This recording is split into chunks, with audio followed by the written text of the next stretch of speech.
We provide you the platform to turn your dreams into reality. Give wings to your aspirations with KR Mangalam University. बड़ी खबर, गृह मंत्री अमित शाह के घर बड़ी बैठक हो रही है।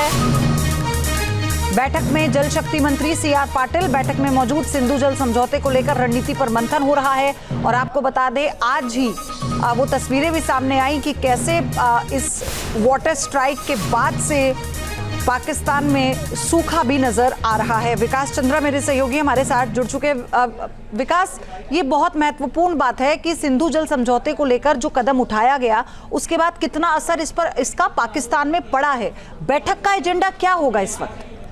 जी बिल्कुल सही कहा आपने, पाकिस्तान पे इसका तगड़ा असर नजर आ रहा है।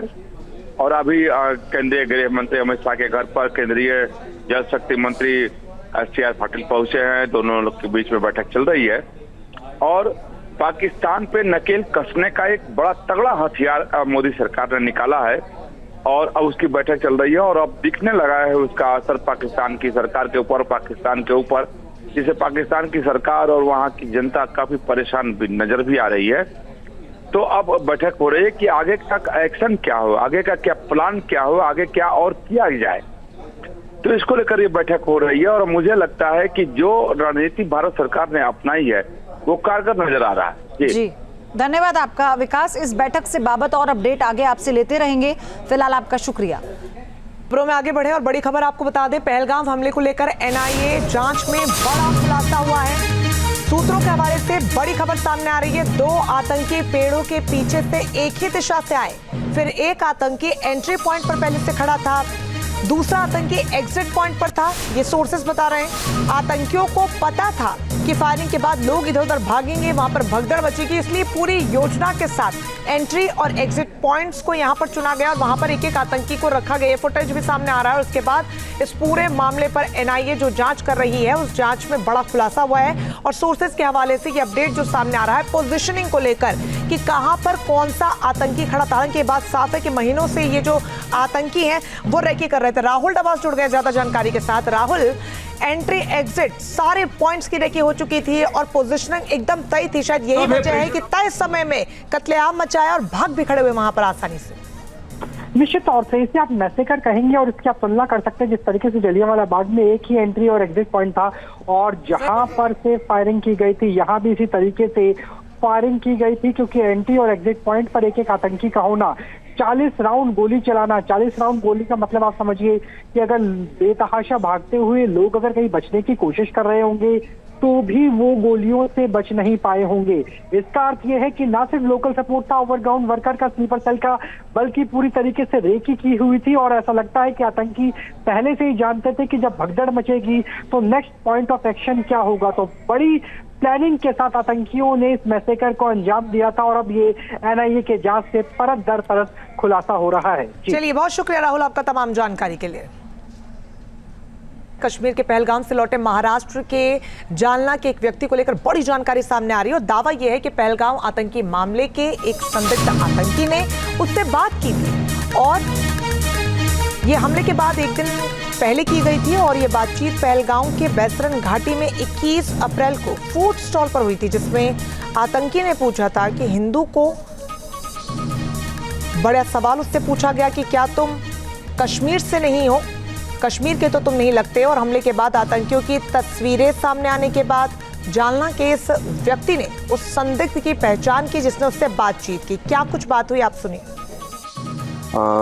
जिस दिन मैं ऊपर मतलब 21 तारीख को मैं घोड़ा लेके ऊपर गया था और मैगी के स्टॉल पे जब मैं रुका था तो मुझे कुछ लोगों ने, वहाँ पे 3-4 लोग आए थे, 5-6 लोग, उसमें से एक व्यक्ति ने मुझे पूछा था कि आप कश्मीरी हो क्या, हिंदू हो क्या, आप यही यहाँ के नहीं लगते। मैंने उनको बताया था कि नहीं, मैं यही का हूँ। और उसके बाद उनमें ऐसे मतलब वो बात चल रही थी कि आज यहाँ पे भीड़ बहुत कम है, ऐसा वो बोलकर वहाँ से निकल गए। और वहाँ पे नेटवर्क नहीं था तो मैंने वो मैगी वाले का नंबर लिया था और वो नीचे आके मैंने उनको पेमेंट किया। दूसरे दिन जब वहाँ पे हल्ला हुआ और उसके 1-2 दिन बाद जब उसके स्केचेस रिलीज हुए तो मैंने मेरे पिताजी को बताया कि इन्होंने जो एजेंसीज ने जो स्केचेस रिलीज किए उसमें से एक इंसान जो है उसने मुझसे वहाँ पे बात की थी। तो मेरे पिताजी ने मुझे बताया कि हमने इसको रिपोर्ट करना चाहिए, इसलिए हमने ईमेल से एनआईए को इसकी इन्फॉर्मेशन दी है। हम बहुत डरे हुए थे। हम और पूरे विविध अलग अलग स्टेट से जितने भी लोग थे हमारे होटल में, हम कोई रूम से बाहर तक नहीं निकला, क्योंकि इतने हैवी सिक्योरिटी में ऐसी वहाँ पे घटना होना मतलब ये हमारे लिए बहुत शॉकिंग था। इस बीच एक और बड़ी खबर आपको बता दें, कश्मीर के पहलगाम से लौटे महाराष्ट्र के जालना के एक व्यक्ति को लेकर बड़ी जानकारी सामने आ रही है और दावा यह है कि पहलगाम आतंकी मामले के एक संदिग्ध आतंकी ने उससे बात की थी और ये हमले के बाद एक दिन पहले की गई थी और ये बातचीत पहलगाम के बैसरन घाटी में 21 अप्रैल को फूड स्टॉल पर हुई थी, जिसमें आतंकी ने पूछा था कि हिंदू को बड़ा सवाल उससे पूछा गया कि क्या तुम कश्मीर से नहीं हो, कश्मीर के तो तुम नहीं लगते। और हमले के बाद आतंकियों की तस्वीरें सामने आने के बाद जालना के इस व्यक्ति ने उस संदिग्ध की पहचान की जिसने उससे बातचीत की। क्या कुछ बात हुई आप सुनिए। जिस दिन मैं ऊपर मतलब 21 तारीख को मैं घोड़ा लेके ऊपर गया था और मैगी के स्टॉल पे जब मैं रुका था तो मुझे कुछ लोगों ने, वहाँ पे 3-4 लोग आए थे, 5-6 लोग, उसमें से एक व्यक्ति ने मुझे पूछा था कि आप कश्मीरी हो क्या, हिंदू हो क्या, आप यही यहाँ के नहीं लगते। मैंने उनको बताया था कि नहीं, मैं यही का हूँ। और उसके बाद उनमें ऐसा मतलब वो बात चल रही थी कि आज यहाँ पे भीड़ बहुत कम है, ऐसा वो बोलकर वहाँ से निकल गए। और वहाँ पे नेटवर्क नहीं था, तो मैंने वो मैगी वाले का नंबर लिया था और वो नीचे आके मैंने उनको पेमेंट किया।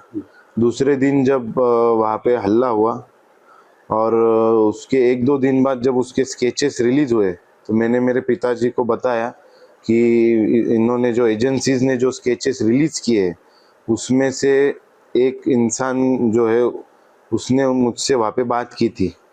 तो मेरे पिताजी ने मुझे बताया कि हमने इसको रिपोर्ट करना चाहिए, इसलिए हमने ईमेल से एनआईए को इसकी इन्फॉर्मेशन दी है। हम बहुत डरे हुए थे। हम और पूरे विविध अलग अलग स्टेट से जितने भी लोग थे हमारे होटल में, हम कोई रूम से बाहर तक नहीं निकला, क्योंकि इतने हैवी सिक्योरिटी में ऐसी वहाँ पे घटना होना मतलब ये हमारे लिए बहुत शॉकिंग था। वक्त की बड़ी खबर आपको बता दें, जम्मू कश्मीर इत्तेहादुल मुस्लिमीन के खिलाफ बड़ा एक्शन हुआ है। जम्मू कश्मीर इत्तेहादुल मुस्लिमीन से ना जुड़े लोग, ये कहा है पुलिस ने। श्रीनगर में पुलिस ने पोस्टर लगाकर लोगों को हिदायत दी है। अवामी एक्शन कमेटी से भी लोगों को दूर रहने की हिदायत दी गई है। गृह मंत्रालय ने दोनों संगठनों पर पाबंदी लगाई है।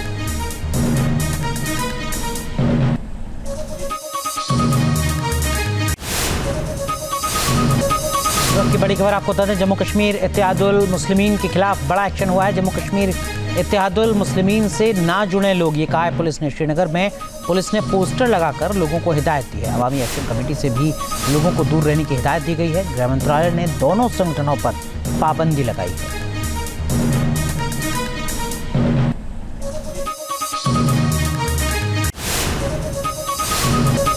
वक्त की बड़ी खबर आपको बता दें, जम्मू कश्मीर इत्तेहादुल मुस्लिमीन के खिलाफ बड़ा एक्शन हुआ है। जम्मू कश्मीर इत्तेहादुल मुस्लिमीन से ना जुड़े लोग, ये कहा है पुलिस ने। श्रीनगर में पुलिस ने पोस्टर लगाकर लोगों को हिदायत दी है। अवामी एक्शन कमेटी से भी लोगों को दूर रहने की हिदायत दी गई है। गृह मंत्रालय ने दोनों संगठनों पर पाबंदी लगाई है।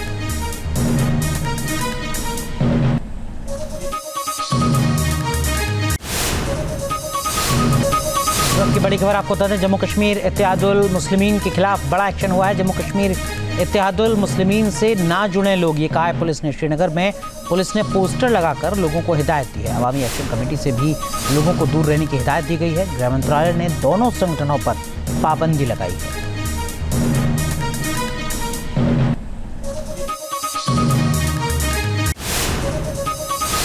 न्यूज नेशन अब व्हाट्सएप पर खबरों के ताजा अपडेट के लिए न्यूज नेशन के इस QR कोड को स्कैन करें।